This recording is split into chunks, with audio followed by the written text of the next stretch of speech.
Es Antonio, soy colorista aquí en Barcelona y hoy concretamente pues eh, eh, mm, llevo un poco este webinar como embajador ColorEdge de ISO. ColorEdge es la gama de monitores para tratamiento de color de ISO. Y en este primer webinar de varios que haremos durante este año, queremos hacer una introducción y hablar un poquito sobre HDR. Vamos a comenzar hablando sobre cómo estamos ahora mismo. Esto que tenemos es nuestro trabajo del día a día. La señal HD, lo que conocemos ahora como SDR, Standard Dynamic Range, rango dinámico estándar, que se compone de dos elementos. Una norma espacio de color llamada 709, que es este triángulo que estáis viendo en pantalla, que cubre un espacio no muy amplio del espectro de color visible, y una curva de rango tonal llamada gamma 2.4 con un punto blanco de 100 nits. Esta es la norma a la que hemos llevado trabajando durante un montón de años y ahora esto va a comenzar a cambiar. ¿A dónde vamos ahora a partir de esta situación actual? Al HDR. HDR es un nuevo conjunto de normas que nos permite utilizar un catálogo más amplio de colores, nos permite tener imágenes más brillantes, con mucho más contraste, con negros más puros, con una nueva curva que se asemeja mucho más a la curva perceptiva del ojo humano y sobre todo que nos permite utilizar por fin todo el potencial de las cámaras profesionales actuales. Desde hace muchos años, las cámaras tienen un rango dinámico y unas características muy superiores a la norma HD y en postproducción pues hemos ido dejando atrás parte de esa información. Gracias al HDR, pues nosotros ahora vamos a poder utilizar el 100% de la información de estas cámaras y poder ofrecer creaciones con mucha mejor calidad de imagen. Entonces, en HDR planteamos un nuevo espacio de color, que es el espacio 2020, es este triángulo que vemos con líneas puntuadas. Seguimos sin utilizar el 100% del espacio de color visible, pero por supuesto es un grandísimo salto desde el 709. Ocurre, sin embargo, que a día de hoy tecnológicamente no es posible trabajar el 100% del espacio 2020, con lo cual y temporalmente estamos masterizando HDR en un espacio de color intermedio llamado P3DCI, que no es ni más ni menos que el espacio de color que se utiliza para las salas de cine. Además de espacios de color más amplio, trabajamos ahora con una curva nueva. Una de ellas es la curva PQ, en la que tenemos una forma diferente, tenemos un rango dinámico más amplio y en el que el punto blanco más alto puede alcanzar matemáticamente, teóricamente, 10.000 nits, aunque luego hablaremos de que actualmente por las limitaciones tecnológicas no nos quedamos tan arriba y además un punto negro mucho más bajo, con lo cual tenemos negros más puros y un aspect ratio mucho más grande. Como decía, PQ es solo una curva entre varias que han ido saliendo estos años y actualmente estamos trabajando con dos curvas, la curva PQ y la curva HLG. La curva HLG está pensada para emisión de televisión. Es una curva que no alcanza un punto de brillo tan alto como el PQ, tiene un límite de 1000 nits, pero tiene la ventaja de que es una curva híbrida, es decir, es una curva doble que contiene información gamma 2.4 e información HDR. La ventaja de esto es que cuando lanzamos una señal de vídeo HLG, una pantalla, un televisor que no sea HDR puede interpretar correctamente esa señal de vídeo en el estándar SDR actual. Mientras que una señal HDR-PQ en un televisor normal pues no se podría reproducir o mostraría un color y un rango tonal totalmente equivocado. Así que actualmente, como digo, trabajamos pues con una de estas dos curvas. Normalmente en ficción se está trabajando con la curva PQ y para emisión en directo se está utilizando la curva HLG. A partir de aquí, tenemos que hablar del flujo de trabajo. ¿Cómo podemos crear contenidos en HDR? Bien, tenemos que hablar de 4 elementos clave. La captación, la cámara, la información, esos archivos originales, el metraje que vamos a poder utilizar, el almacenamiento, el ordenador, la máquina para hacer la postproducción y la pantalla. Estos son los 4 elementos principales en cualquier workflow de postproducción y en HDR todo esto cambia otra vez. Pues quiero empezar hablando sobre lo que es captación y es que para poder realizar HDR necesitamos que el sensor que utilice la cámara con la cual captemos este metraje tiene que cumplir ciertas características. Necesitamos que el rango de exposición del sensor tenga más de 12 pasos de exposición. Esta es una de las reglas principales. Luego, en cuanto a lo que es el codificador, el formato de archivo, necesitamos que sea mínimo un RAW 12 bits para que sea capaz de contener todo ese rango dinámico, o si no, una imagen que no sea RAW, pero que incluya una señal logarítmica codificada en mínimo 10 bits.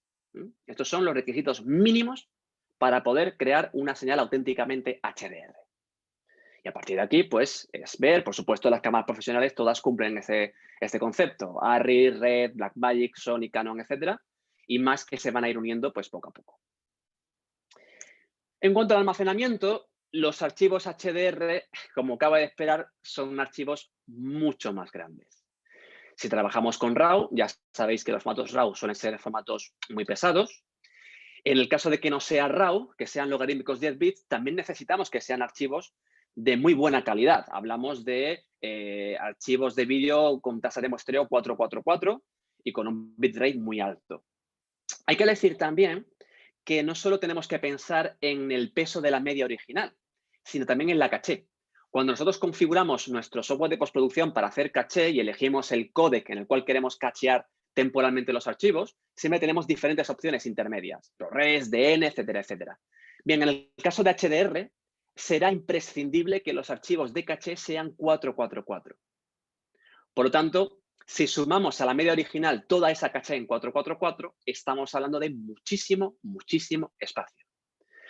Por lo tanto, si en SDR ya es muy necesario, casi imprescindible, trabajar con unidades de almacenamiento rápidas y potentes, en HDR es aún más importante, con lo cual vamos a los conceptos de siempre, es decir, utilizar unidades en RAID, almacenamiento en red y conexiones rápidas, concretamente pues conexiones Thunderbolt, Ethernet 2,5 GB o Ethernet 10 gigabits, que son aquellas que nos dan todo el ancho de banda necesario para poder hacer la postpro en real time.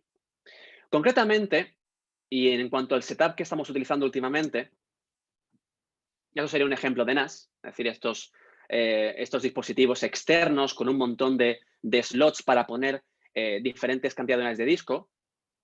En el caso de QNAP, que es un poco la marca en la que yo ya he estado trabajando ya unos cuantos años, hay una característica que es especialmente interesante y es la siguiente. Sabéis que a la hora de elegir discos tenemos dos grandes opciones. Usar discos sólidos o usar discos mecánicos. Los discos sólidos son muy rápidos, pero suelen tener poca capacidad. O en cualquier caso, no los números de capacidad que solemos trabajar nosotros. Los discos mecánicos tienen mucho más espacio a un menor precio, pero no tienen la misma velocidad.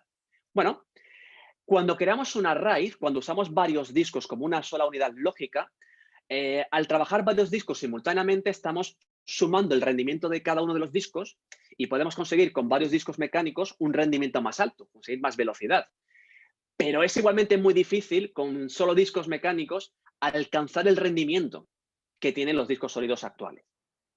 Bien, pues en el caso de QNAP hay una característica y es que en el ejemplo que yo estoy utilizando esto últimamente, he creado un RAID 6 con 6 unidades, con 6 slots, y de esas 6 unidades, 2 son discos sólidos, 2 modelos de Kingston, y los otros 4 slots son discos mecánicos Toshiba NAS. Estos discos son discos especiales para trabajar con NAS, es decir, son discos que además de un buen rendimiento tienen un bajo consumo, tienen muchos sistemas de seguridad, están diseñados para trabajar 24 horas al día, 7 días a la semana. Y el caso es que yo he creado un RAID, como comentaba, con 2 discos Kingston sólidos y 4 discos Toshiba NAS. Entonces, ¿por qué he hecho esto? ¿Por qué no he utilizado 6 unidades iguales, sólidas o mecánicas? Bueno, la gran ventaja de crear un RAID mezclando unidades SSD y mecánicas en una unidad QNAP es una característica llamada QTIER. QTIER permite, por un lado, crear un RAID con unidades de disco diferentes y, por otro lado, en el caso de que tengamos SSDs y HDDs, el Qtier es consciente de ello y lo que va a hacer es que va a ir enviando y guardando los datos y los archivos que más utilizamos en los discos sólidos. Y las unidades, los archivos que no utilizamos tanto, los que están ahí, que no se han abierto en un tiempo, los mueve a los discos mecánicos. Con lo cual, estamos consiguiendo un rendimiento muy superior a si usáramos discos solo mecánicos. Con lo cual, todo esto combinado con una conexión Ethernet Gigabits o un Thunderbolt 3 nos da un rendimiento muy bueno y conseguimos lo bueno de cada uno de los dos conceptos, la velocidad del SSD y la gran capacidad de almacenamiento de un disco mecánico. Luego tendremos que hablar del ordenador, pero sobre el ordenador no hablaremos demasiado hoy sobre la máquina, pero bueno, como os podréis imaginar, necesitaremos un equipo de altas prestaciones, procesador con diferentes núcleos, una o varias gráficas con una buena cantidad de RAM gráfica, etcétera. ¿Okay? Esto creo que es un poquito más obvio, quizá para hablar otro día. Y tenemos que hablar de la pantalla. Tenemos que hablar del monitor de referencia para poder hacer HDR. En la gama ColorEdge tenemos ahí 3 modelos. El 31.9, 279 y el Prominence 3146. Bien, para que un monitor de referencia se considere apto para masterizar en HDR, lo que consideramos el grado 1, se tienen que cumplir varias características. Una de ellas es que el monitor sea capaz de interpretar una curva HDR, tanto la curva PQ como la curva HLG o cualquier otra que pueda ocurrir en el futuro. Otra característica que tiene que cumplir es que el ratio de contraste, el mínimo tiene que ser de 100.000 a 1. Entonces, ¿qué ocurre? Que estos 3 modelos, los 3, son capaces de interpretar la curva PQ y la curva HLG. Los 3. Y lo hacen exactamente igual de bien. Pero a partir de aquí, en cuanto al ratio de contraste, creo que estáis viendo los números en pantalla. El 31.9 tiene un ratio de 1500 a 1, el siguiente son 1300 a 1 y el Prominence tiene un increíble ratio de contraste de 1.000.000 a 1. Por lo tanto, sobre este valor, el modelo adecuado, el que consideremos de mastering, es el Prominence. Luego hay otro dato más, que es el brillo del punto blanco, que en el caso de los dos modelos de la izquierda son 350 nits y en el caso del Prominence son 1000 nits reales, puros y además en toda la pantalla. Entonces, claro, tenemos algunas conclusiones. La primera es que el verdadero monitor de mastering es el Prominence 3146. Pero aquí nos surge una pregunta. Si realmente el Prominence es el único que cumple todas las características y todas las condiciones para hacer mastering profesional HDR, ¿qué sentido tiene que los otros dos modelos puedan interpretar la curva PQ y la curva HLG? ¿De qué nos serviría que cumpla solo uno de los 3 aspectos que necesitamos? Bueno, hay varios motivos, pero uno de ellos es el siguiente. La tecnología HDR para mastering, los costes de poder desarrollar esta tecnología aún son muy costosos. Y no a todos los niveles de nuestra industria es posible, pues, disponer de una pantalla de estas características. O a lo mejor sí podemos, pero tenemos una casa de postproducción y a lo mejor no tenemos la capacidad de tener 5 o 6 monitores Prominence. Bien, pues una alternativa es hacer una primera corrección de color parcial con los ColorEdge de la izquierda, los que veis en la pantalla, porque estos monitores, aunque no lleguen al ratio ideal de contraste y brillo, sí que interpretan la curva correctamente. Y para poder hacer de esto algo útil, estos monitores tienen una característica que es el PQ-HLG clipping. ¿En qué consiste?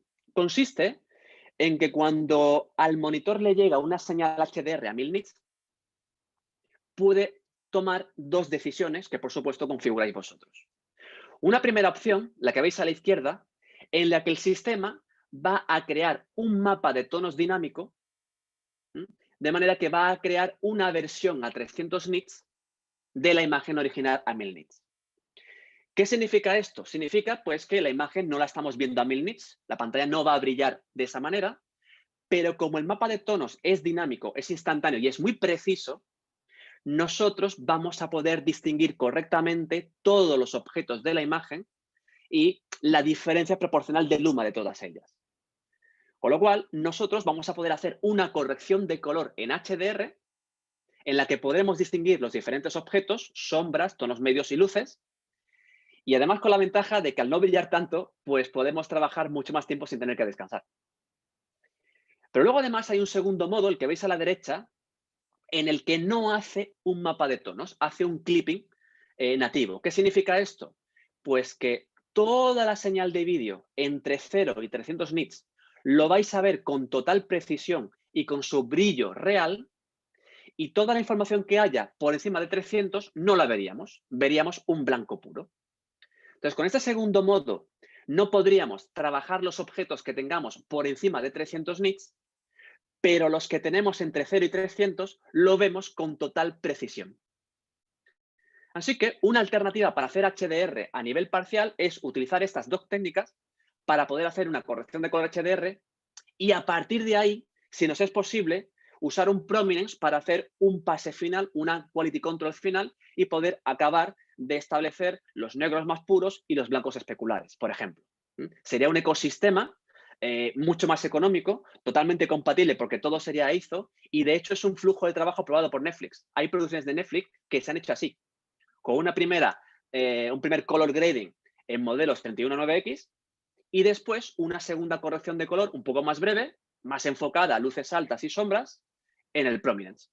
Es una alternativa que puede ser accesible y asequible para muchos freelance y muchos estudios de postproducción. Bueno, pues llegados a este punto, nos queda un último valor que no estaba en el gráfico inicial y es el software. Necesitamos un software que nos permita hacer postproducción en HDR. Y en este caso, el ejemplo del cual vamos a hablar es DaVinci Resolve. DaVinci Resolve, que además esta mañana, hoy mismo, ya por fin tenemos la versión final de DaVinci Resolve 17. Y en esta nueva versión, entre otras muchas, hay dos novedades muy importantes para HDR. La primera es un sistema de gestión de color simplificado, mucho más fácil de utilizar, y un nuevo conjunto de herramientas llamadas ruedas HDR que están diseñadas sobre todo para poder explotar creativamente una señal de alto rango dinámico. Así que para esto voy a cambiar la pantalla y voy a mostraros mi Resolve, creo que ya lo estáis viendo, y os voy a explicar un poco cómo tenemos que configurar DaVinci Resolve para poder trabajar en HDR. Lo primero que necesitamos es cambiar la escala de los scopes.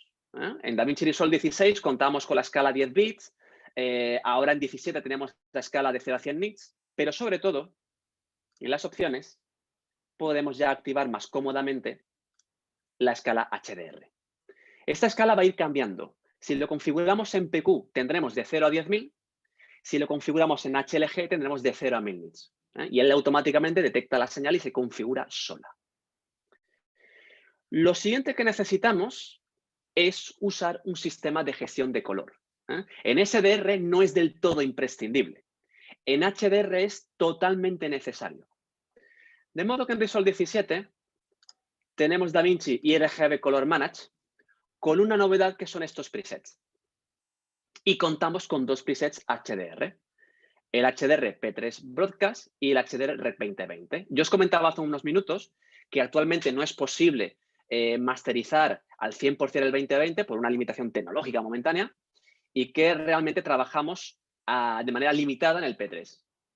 Así que con un preset HDR P3 Broadcast, el sistema ya nos ofrece una gestión de color a una salida HDR, pero además programando las herramientas para que todo funcione dentro del espacio P3 y que, por lo tanto, todos los valores se puedan representar. En el caso del output es donde elegiremos qué tipo de HDR queremos. Si queremos un PQ a 1000 nits, elegiríamos esta opción. Rec 2020, ST 2084, 1000 nits. Si es la curva HLG, una de las opciones podría ser Rec 2100 HLG. Rec 2100 es otro espacio de color que se diseñó para HLG, pero bueno, prácticamente es idéntico al 2020 y ambas opciones son correctas. Yo en este caso lo dejaré en 2020 1000 nits.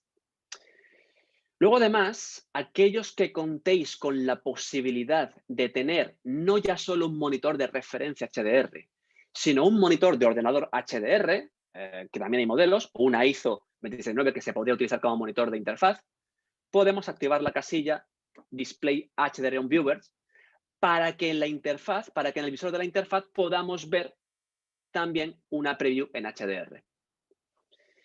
Y por último, tenemos estas dos secciones: Dolby Vision y HDR10 Plus. Son diferentes normas de HDR, pero no en cuanto al espacio de color o a la curva, porque ambos sistemas son iguales. Tanto HDR10 como Dolby Vision usan la curva PQ y usan el espacio 2020. La diferencia va a ser la metadata. ¿A qué me refiero con la metadata? Un archivo HDR contiene cierta información de brillo de la secuencia, con la idea de que los televisores HDR puedan utilizar esa información, adaptarse automáticamente y mostrar una respuesta lumínica correcta. Porque al fin y al cabo, actualmente, la inmensa mayoría de televisores HDR no llegan a 1000 nits. De hecho, se quedan incluso un poco lejos. Suelen estar entre 700, 800, ¿ok? Y para que el televisor no clipee las partes que haya entre 700 y 1000, el televisor hace un mapa de tonos y se ayuda de esta información para poder hacerlo correctamente. En este caso voy a activar los dos. ¿Okay? Bien, pues con esta configuración el sistema va a trabajar en HDR. Cuando tengáis esta configuración, el monitor EIZO lo va a detectar, se va a configurar en HDR y va a mostrar la imagen correctamente. Yo voy a guardar los cambios. Lógicamente, la imagen que estáis viendo en el visor, veréis que ahora ha cambiado un poco, vosotros no lo estaréis percibiendo ahora mismo en HDR porque el streaming lo estamos haciendo en SDR. Ok, pero yo, por ejemplo, pues sí que tengo una relación tonal mucho más cercana a lo que puedo ver en el monitor externo. Y a la hora de trabajar, nosotros en Resolve tenemos diferentes herramientas primarias. Están las ruedas primarias, las logarítmicas. Hasta ahora, para HDR, utilizamos principalmente las logarítmicas. ¿Por qué? Porque todo el material que usaremos en HDR o será logarítmico o será RAW. Y los sistemas de gestión de color, todos los procesos de la corrección de color se realizan durante la transformación, no después. Por lo tanto, usamos herramientas específicas. Pero como comentaba, tenemos este año una novedad que son las ruedas HDR. Estas ruedas nos permiten tocar el rango de muchísimas maneras. Nos permiten tocar de manera independiente los negros más puros, la parte más oscura, las sombras, luces, luces altas, luces especulares. Y yo, por ejemplo, en este caso, fijaros en esta imagen de vídeo, tenemos esta chica aquí sumergida y tenemos aquí la parte superior el reflejo del foco. Y si miráis en mi scope, tengo unos picos de señal que sobresalen de 1000 nits. Ok, bueno, quizás sea porque yo he olvidado una casilla, que es esta, HDR Mastering for 1000 nits. Le estoy pidiendo que se comporte con un límite de 1000 nits. Voy a guardar los cambios. Veo que en este caso, pues no, es que realmente la señal tengo que corregirla, ¿de acuerdo? Y en este caso, posiblemente, por la posición de la señal, seguramente estos puntos serán luces especulares, porque están en la parte más alta. Tengo una manera de comprobar que efectivamente estoy en lo cierto, y es que en las ruedas HDR tenemos estos controles que nos permiten visualizar qué parte de la imagen va a coger cada una de las ruedas. De modo que si yo hago un clic en especular, veo que no me coge nada, pero en Highlights sí me lo coge. ¿Veis? Así que yo voy a coger el control Highlights y lo voy a bajar un poco, efectivamente, para que no tenga ningún elemento de la señal por encima de 1000 nits. ¿Veis? Esto sería un pequeño ejemplo de una corrección HDR en la que yo decido qué objeto quiero mover, compruebo cuál es la rueda adecuada y hago la corrección. Y además es algo independiente, no ha alterado el tono de piel, no ha alterado las sombras, no ha alterado absolutamente nada, gracias a tener más rango de información y una herramienta que me permite gestionarlo y corregirlo. Bueno, la corrección de color, como sabéis, son muchos factores. No daría tiempo a hablar de todo aquí hoy. Solo quería mostraros por lo menos lo que es la configuración en Resolve y presentaros esta herramienta que es maravillosa, la herramienta HDR. Y yo os hablaba antes de la metadata. Yo os decía que es una información que recoge ciertos datos sobre el brillo de la imagen. Bueno, esos datos tenemos que generarlos nosotros. Tenemos que pedirle a Resolve que use esos sistemas para analizar el clip, analizar la secuencia y que genere esa información. Entonces, tanto en HDR como en Dolby Vision tenemos unos paneles para poder definir esto. Yo esta vez lo voy a hacer con Dolby Vision. Y en Dolby Vision tengo estos botones, Analyze All Selected, que sirven para pedirle que analice el clip. Voy a hacerlo solo con este clip de vídeo, así que clicaré en Selected. Voy a dejarle que lo haga, como veis es muy rápido. Y la cuestión es que esta información no solo va a servir para ayudar a la reproducción de la versión HDR en ese televisor futuro, sino que además Dolby Vision nos permite generar un mapa de tonos basándose en esta información para que podamos tener una versión SDR de la corrección de color HDR.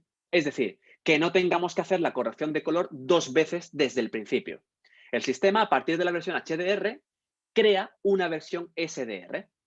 Y a partir de aquí, según exportemos el programa, lo hará con una norma o lo hará con otra. Fijaros, además, que tengo el Target Display, donde nosotros podemos configurar un segundo monitor de referencia y tener 2 previews. Podríamos tener 2 monitores y ver la imagen en HDR y en SDR simultáneamente, gracias a Dolby Vision y a la integración que tiene en DaVinci Resolve. Y a partir de aquí, cuando nosotros queramos entregar el proyecto, pues bueno, tendremos que ver cómo acaba el flujo de trabajo, porque en función del tipo de formato podemos hacer una cosa u otra. ¿A qué me refiero? Si la metadata la hemos hecho con HDR10, la podríamos entregar en diferentes formatos. Por ejemplo, un MOV, por ejemplo, un MXF. Pero si la metadata es Dolby Vision, actualmente la única manera es a través del formato IMF, que es un formato contenedor de nueva generación en la que nosotros podemos contener un montón de información, podríamos mantener diferentes másters de señal de vídeo, de audio, y es compatible totalmente con toda la normativa Dolby Vision. Y de hecho actualmente Netflix ya va pidiendo entregar en IMF y algunas plataformas más además de Netflix. Con lo cual, en el caso de tener que entregar HDR, tendremos que ver exactamente qué flujo HDR queremos de entrega. Si nos piden un ProRes o nos piden un IMF, eso habrá que verlo. En el caso de que quisiéramos un SDR a partir de este HDR, pues por ejemplo con un ProRes 4.2 HQ, nosotros lo que haríamos es decirle que el espacio de color de salida sea 709. Voy a buscarlo aquí. Aquí estamos. El gamma también, por supuesto. Vamos a ver que está por aquí. 709, aquí. Y para que el sistema aproveche el mapa de tonos que hace Dolby para generar la versión SDR, aquí abajo la opción Tone Mapping Dolby Vision. Y con este ajuste nos hace una salida SDR aunque nuestro proyecto sea HDR. Así que fijaros cómo Resolve lo soluciona todo en este sentido. Bien, resumiendo un poco hasta aquí y volviendo un poquito a mi, un poco a la presentación en la que estábamos y yendo un poquito más hacia atrás, aunque creo que lo voy a dejar aquí de momento. Resumiendo, HDR nos proporciona un nuevo conjunto de normas donde podemos tener imágenes más vivas, más luminosas, más puras, con mayor definición y con colores más vivos. Tenemos actualmente 2 grandes curvas que son PQ y HLG. Tenemos en PQ 2 normas también de emisión que son HDR10 y Dolby Vision. Y necesitamos un material que tenga todo ese rango dinámico. Necesitamos un sistema de almacenamiento robusto, potente, amplio y rápido. Necesitamos un monitor de corrección de color de referencia que sea capaz de entender esta nueva normativa y un software de postproducción para poder hacer el mastering y poder entregar la pieza final. Esto es un poco lo que os queríamos contar hoy como introducción a lo que es el concepto del HDR. Y antes de ceder el paso a Ana y que continúe, y de incluso de abrir un turno por si alguien quiere hacer preguntas, que además hemos dejado un panel con preguntas y respuestas. Ahora revisaremos todo y trataremos de responder a lo que queráis. También, por último, para aquellos que queráis más información sobre las características de estos monitores, tenéis el correo de IZO, marketing@izo.es, y tenéis también, para aquellos que queráis consultar sobre HDR, sobre DaVinci Resolve, etcétera, etcétera, mi correo, que es ajbazalo@icloud.com. Voy a poner los dos correos en el chat para que lo tengáis más cómodo, para que podáis hacer un copiar-pegar. Aquí va el de IZO. Aquí voy a poner el mío, icloud.com. Ok, podéis consultarnos lo que queráis. Y a partir de aquí, pues le devuelvo un poco el turno, la voz a Ana, que sé que anda por ahí detrás, escuchando atentamente, para que nos comente algo más y para que nos gestione un poco el tema de las preguntas. Ana. Muy bien, gracias, Antonio. Sí, efectivamente, recibiréis después todos los asistentes un email para que tengáis nuestro contacto. Estamos a vuestro servicio para lo que queráis ampliar más información sobre los productos aquí mostrados, y tanto a nivel de producto como de financiación de renting, incluso las opciones de alquiler de estos 3 monitores HDR. Dicho esto, empezamos con el turno de preguntas. Por aquí pregunta Pelayo Prieto si podrías hablar de las diferencias entre los metadatos dinámicos y los fijos. Sí, esa es justo la diferencia entre HDR10 y Dolby Vision. Cuando comenzamos a crear contenido en HDR, todo estaba en pañales, por así decir, y los primeros televisores HDR, aunque eran de muy altísima gama y eran muy caros, alcanzaban un punto de brillo muy bajo. Los primeros televisores HDR llegaban a lo mejor a 400, 500 nits, no más. Y hablamos de modelos que en su momento podrían costar tranquilamente 10.000 euros. Fijaros cómo están las cosas. Bueno, pues para poder hacer una adaptación a esa señal de vídeo y que no saliera mal, se creó la metadata. Tú hablas de metadata estática y dinámica. ¿Cuál es la diferencia? La metadata estática lo que hace es analizar toda la película, toda la secuencia, y busca el píxel más brillante de toda la película. Y coge la información en nits de ese píxel, que pueden ser, por ejemplo, 950 nits, por ejemplo. Luego coge el brillo medio de la película, que pueden ser 300 y pico, 400 nits. Y con esos dos números, cada televisor adapta la señal de vídeo. ¿Qué ocurre? Pues que tener solo esos dos valores para una película que puede durar 2 horas y donde habrá escenas de día, escenas de noche, interior y exterior, es insuficiente. Es insuficiente. ¿La solución cuál es? Pues que cada uno de los fotogramas tuviese su propia información de metadatos. Y esos son los metadatos dinámicos. Dolby Vision hace exactamente eso. En lugar de tener un solo valor para toda la película, tiene un valor para cada uno de los fotogramas. Cada fotograma tiene su valor en píxel del brillo más alto, por ejemplo, 950, 938, etcétera, etcétera, y su valor medio. Con lo cual, la adaptación que hace el televisor es muchísimo más precisa. Hay que decir que esto es toda una hazaña para el procesador del televisor. Por eso los televisores que son compatibles con Dolby Vision suelen ser procesadores con varios núcleos, de alta gama, con bastante RAM y que suelen ser gamas un poquito más altas y un poquito más caras. Esa es la diferencia. Luego, por otra parte, hay que mencionar HDR10 Plus, que lo habéis visto en la compartición de pantalla. HDR10 Plus es el HDR10, pero también dinámico. Esto es una iniciativa de Samsung y algunos fabricantes más. Es abierto, no va con licencia como Dolby. El principio es exactamente el mismo. El principio es el mismo. Y a nivel de adaptación dinámica son bastante similares. Pero a la hora de utilizar esa información para generar la versión SDR en postproducción, la de Dolby es muchísimo mejor. Es mucho más precisa. Tan precisa que cada vez hay más coloristas que aunque no les pidan HDR, aunque les pidan SDR, lo hacen en HDR y desde el máster HDR hacen la conversión a SDR usando Dolby Vision. Porque en muchos casos es el mejor SDR que puedes conseguir. Así que es algo muy, muy, muy interesante. Estupendo. Hay otra pregunta de Óscar Larrieta que pregunta si realmente es una ventaja la calibración integrada en el monitor. Imagínate, te ahorras el trabajo. Te ahorras el trabajo. De hecho, hasta se puede programar. Cada X tanto, pues calibra. Normalmente solemos calibrar las pantallas cada 6, 8 semanas de uso. Con lo cual, es mucho mejor no tener que hacer eso. Lo que sí que recomiendo es que cuando uséis el calibrador integrado de la pantalla, que dejéis la sala a oscuras. Porque el calibrador no está totalmente pegado a la pantalla, porque si no, no se podría desplegar, ¿de acuerdo? No está totalmente pegado y por ahí se podría colar luz ambiente. Entonces, os recomiendo que cuando hagáis la calibración, dejéis la sala a oscuras y que en la pantalla lo que tengáis sea una imagen en negro. A partir de ahí funciona súper bien. Perfecto. También quizás convendría comentar que el Prominence, el CG3146, es el primer monitor en el mundo de grado HDR de grado 1 con sonda de calibración Sí. incluida.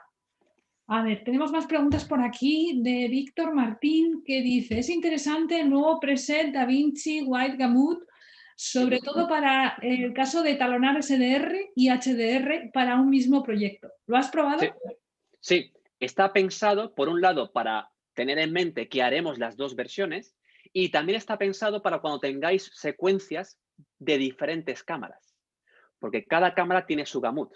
Entonces, lo que hacemos ahora es que en lugar de concentrarlos ya directamente en el gamut de salida, trabajamos en un gamut intermedio increíblemente amplio, que es el de DaVinci, donde podemos conformar prácticamente cualquier cosa. Con lo cual, a la hora de reutilizar correcciones de color entre cámaras, la respuesta es mucho mejor.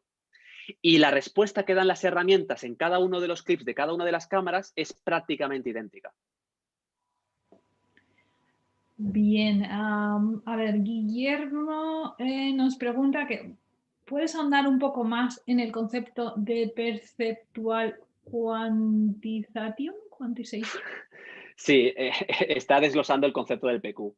La verdad es que en el tiempo que tenemos, la verdad, siendo sinceros, no, porque es algo increíblemente teórico y daría para horas y horas y horas.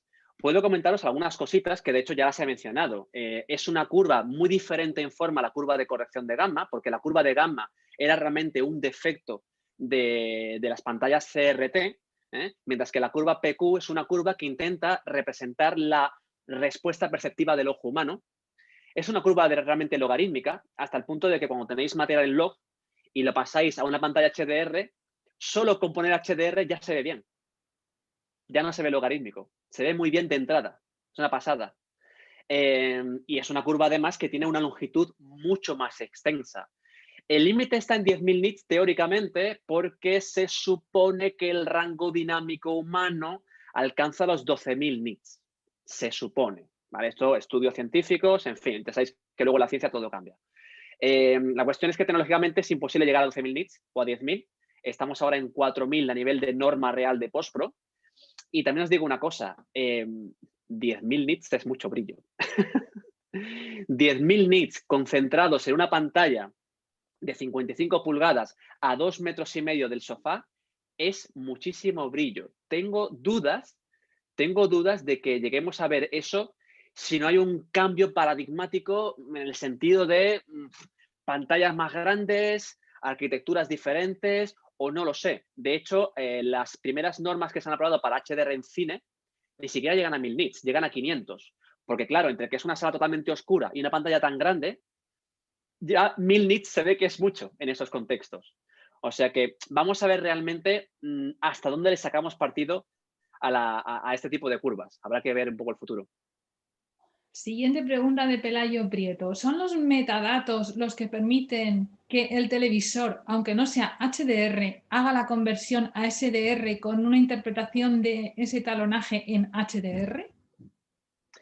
No realmente, salvo quizá algún modelo que yo no conozca. Es decir, los metadatos de los que hablamos están pensados para que ese televisor que sí es HDR pueda mostrar correctamente el rango tonal, aunque ese televisor sea incapaz de alcanzar 1.000 nits. Porque si no existiese esto, cualquier valor por encima de 600, 700, que es lo normal hoy en día, lo veríais blanco. Es decir, veríais sobreexposición todo el rato y eso no puede ser. Entonces, la metadata está pensada exactamente para eso. ¿Hay algún modelo de televisor que no sea HDR, que sea SDR, pero que pueda utilizar metadata para trimarlo y tal? No lo sé, no lo sé, habría que investigarlo.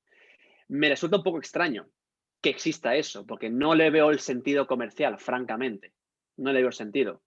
Pero por darte otro ejemplo más parecido a lo que tú preguntas, si vosotros subís un archivo HDR a YouTube y lo subís con la metadata, YouTube utiliza esa metadata para crear la versión SDR de ese archivo de vídeo. Y cuando veis ese archivo de vídeo en un móvil que no es HDR o en un televisor normal o en un ordenador, ese SDR tiene precisión gracias a esa información. Bien, pasamos a la pregunta de Alex Iniesta, que dice, a nivel de negros profundos, vemos que los monitores OLED tienen gran calidad. Entonces, para conseguir negros profundos con EIZO, ¿cómo lo gestionan estos monitores? Ajá. Vale, un monitor OLED efectivamente tiene la capacidad de desactivar zonas parciales y por lo tanto es un negro puro. Hay que decir que no están apagados del todo, ¿eh? O sea, siguen encendidos. Lo que ocurre es que tiene un nivel de brillo tan bajo que el ojo humano no lo percibe y lo percibimos como apagado. En el caso de la tecnología LED, ¿cómo se pueden conseguir unos negros, o mejor dicho, un ratio de contraste equivalente a un OLED? Bueno, pues depende de la calidad de la zona LED, es decir, de las luces blancas que son las que aportan brillo a una pantalla LED.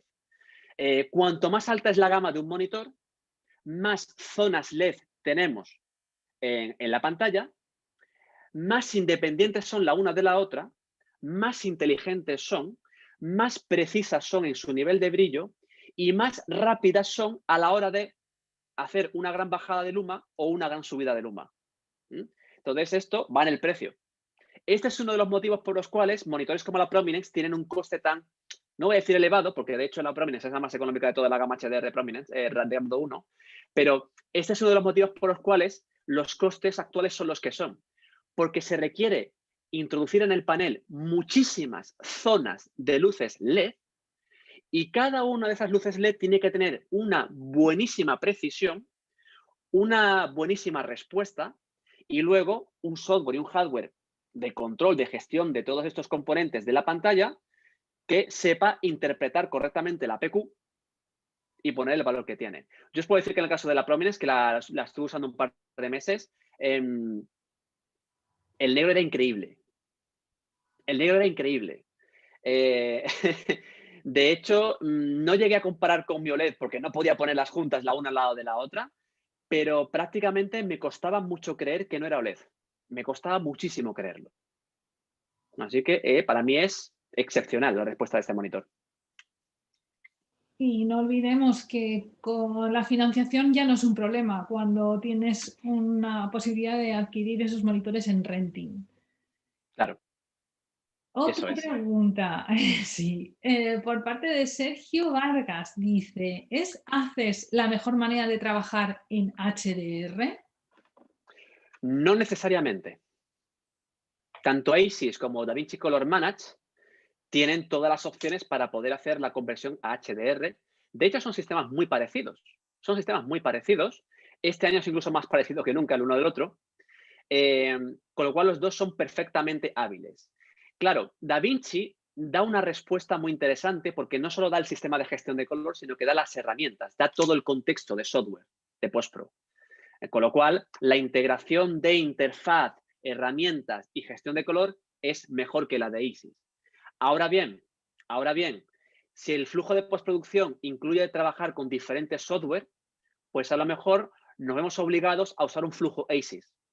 A veces la elección no está tanto en la calidad del resultado, sino en el hecho de que sea necesario o no hacerlo. Yo las últimas pruebas que he hecho con la Arria Mira, que lo hice hace un par de semanas, unos clips de Arria Mira, el HDR me lo hacía mejor con el DaVinci Color Manage que con ACES. Lo hacía mejor. Las sombras las hacía mejores. Así que, sorpresa. Sorpresa, sí. Tenemos otra pregunta de Francisco Javier Rodríguez que dice, respecto al uso de GPUs, ¿cómo afecta? Sí, ¿Y o qué tarjetas recomiendas? la verdad es que no hace falta una tarjeta demasiado potente, francamente. Es decir, la norma HDR no es algo especialmente exigente. No lo es. Es más, como el espacio HDR es mucho más parecido al espacio de color de una cámara profesional actual, la transformación no es tan compleja, de modo que no requiere una gran potencia. Por darte un ejemplo, el equipo con el que yo trabajaba hasta hace un par de meses era una iMac con una gráfica Radeon Pro de 8 GB, es decir, es una gama media, y no tuve ningún problema. No tuve ningún problema. Y a la hora de analizar los metadatos, tampoco hay ningún problema. De hecho, yo ahora tengo una gráfica de 16 GB, es un modelo muy superior, y a nivel de la velocidad de analizar metadatos para HDR, prácticamente es idéntico, no cambia nada. O sea que no penséis que hace falta una máquina especialmente potente. No lo creáis. Otra cosa es el código original. No es igual trabajar con un ProRes que con un RAW. No es igual trabajar un RAW 4K que un RAW 8K. ¿Ok? Con lo cual, en temas de rendimiento de la máquina, yo pensaría más en el código original que en el hecho de que sea HDR. Bien, pasamos a la siguiente pregunta. Víctor Martín pregunta, entonces, Antonio, en un potencial proyecto que pueda acabar en HDR, ¿aconsejas trabajar, como has explicado, y luego hacer tone mapping DV a SDR BT 1886? Este es el workflow que se está imponiendo. Es el que se está imponiendo. Evidentemente no es el único. Conozco gente que lo hace justo al revés, que hace la colorización, hace el tamaje en SDR, lo hace normal y luego lo amplía a HDR. ¿Ok? Lo puede hacer al revés si quiere. Pero sí, ese rango, ese ejemplo que tú pones, que es de hecho el que he recomendado yo aquí, en mi experiencia personal es el que mejor resultado me ha dado. Y además, pensado una cosa, trabajar en HDR es increíblemente cómodo, porque no tienes límites, porque usas el 100% de la señal y porque tienes muchísima más libertad creativa que en SDR. Y claro, como al fin y al cabo este es un trabajo creativo, es muy importante que os sintáis cómodos, que sintáis que vuestra creatividad tiene una salida, tiene una respuesta. Y aquí la clave es el HDR. Yo a veces digo que el HDR es mejor, es más un regalo para los que hacemos postpro que para los espectadores. Porque los espectadores, la educación visual es un poquito más compleja y hay mucha gente incluso que nos diría, yo no distingo SDR de HDR, pero los que curramos en postpro, wow, es otro mundo. Qué emoción le pones al trabajo. Vais a tener que vosotros pagar por trabajar en HDR. Ay, Dios mío. Seguimos. Venga. Guillermo Echemendi nos pregunta, ¿cuál es el rango dinámico técnico de una señal SDR y cuál es el de una señal HDR? En SDR teóricamente es entre 5 y 7 pasos de rango dinámico, pero se pueden conseguir tranquilamente 9-10 pasos. Se puede conseguir con un tono dinámico, se puede llegar a conseguir. En HDR el rango dinámico, bueno, no hay un límite máximo, pero el mínimo que se exige es más de 12. Es decir, si la cámara no es capaz de captar 12 pasos de rango dinámico, no es HDR auténtico. En cuanto al máximo, bueno, ahora mismo el RAW máximo son 16 bits, que es el de ARRI. No sé si Red llega a 16 bits ahora mismo.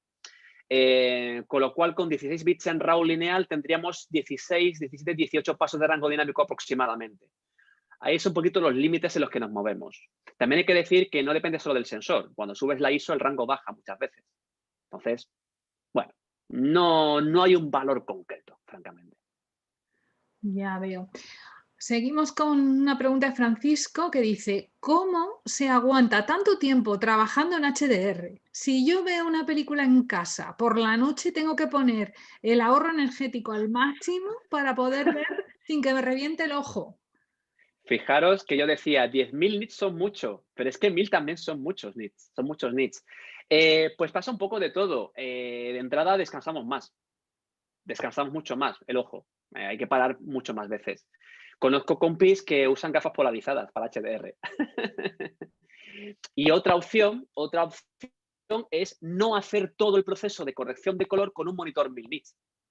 Si la pantalla es de 300 nits, el ojo se cansa menos. Y si, por ejemplo, una peli tardas 2 semanas en hacer la corrección de color, de esas 2 semanas puedes trabajar, si son 15 días, trabajar, por ejemplo, 12 días a 300 nits y los últimos 3 días únicamente los trabajas a 1000 nits. por ejemplo. Por ejemplo. Pues por aquí tenemos, creo que va a ser la última pregunta de Miguel Díez, que dice, ¿es compatible el sistema Dolby con el HDR10 y HDR10 Plus? Si te refieres al hecho de que un archivo de vídeo, un máster final, tenga las 3 normas, sí. De hecho, la norma HDR10 Plus es una versión 2 de HDR10, con lo cual en el fondo es la misma norma. Y afortunadamente, como al fin y al cabo es metadato, como al fin y al cabo son datos que escribimos en el archivo, no son pistas de vídeo diferentes, no son 2 archivos de vídeo, no son 2 curvas diferentes, se puede hacer. Todo lo que es Blu-ray 4K actualmente es HDR10 y Dolby Vision. Y en función del reproductor y en función de la tele, te utiliza unos metadatos u otros. Y todo lo que es Netflix, HBO, bueno, HBO no, por desgracia, pero Netflix hace exactamente igual. Si tu tele es HDR, pum, HDR. Si la tele es Dolby Vision, pum, te salta Dolby Vision. Es automático. ¿Sí, señor? Muy bien, pues tenemos una pregunta nueva. Es de Mauricio Silva. Pregunta, Venga. ¿cuál sería el set de monitores básico si yo necesito generar daylights para Netflix en HDR? Claro, aquí hablamos de qué monitor es el ideal para tener en set. Y ahí yo digo que la Prominence. Porque el director lo que quiere es tener una visión lo más parecida posible a la entrega final. Y en este caso la Prominence es la de grado 1. Es más, la Prominence tiene otra característica, si no estoy equivocado, espero no equivocarme con lo que voy a decir ahora, si no estoy equivocado, la 3146 tiene entrada SDI. ¿Esto me lo puedes confirmar, Ana? Sí, te lo confirmo yo, Antonio. Tiene Porque entrada yo SDI. juraría que la diferencia entre la 45 y la 46 es justamente esta. Y que funciona hasta 12 Gs también, ¿eh? Ajá. Entonces, ¿tenemos confirmación? Sí, sí. Vale. Pues blanco y en botella. Ya sabéis que en el set es necesario que utilicemos SDI, por lo tanto, la Prominence, sin ninguna duda. Estupendo. Pues no aparece ninguna pregunta más. Y además hemos cumplido el timing, ¿eh? Mira la hora que es. Sí, Fantástico. justito. Bueno, yo quería darte las gracias, Antonio, ¿vale? Por esta espléndida explicación de estos conceptos técnicos, las curvas, etcétera, se complican un poco. Y la verdad que, bueno, pues ha estado bastante bien y ha aclarado muchos conceptos, digamos, del workflow de trabajo, no solo centrándonos en toda esa parte. Yo daros las gracias a vosotros por organizar el webinar y sobre todo a la gente que se ha conectado con nosotros esta tarde, a los que habéis preguntado, a los que habéis atendido por estar un rato con nosotros. Y bueno, pues habrá más webinars, estáos atentos a las redes sociales, ¿verdad, Ana? Sobre los próximos. Sí, correcto. En abril tendréis noticias nuevas Sí. nuestras. Sí, es una buena idea. Recomendar que nos sigan en las redes sociales, claro que sí. Muy bien. Estupendo. Pues muchas gracias a todos y sobre todo a ti, Antonio. Nos vemos pronto. Muchas gracias. Gracias a todos. Muchas gracias a todos. Un saludo. Chao. Gracias.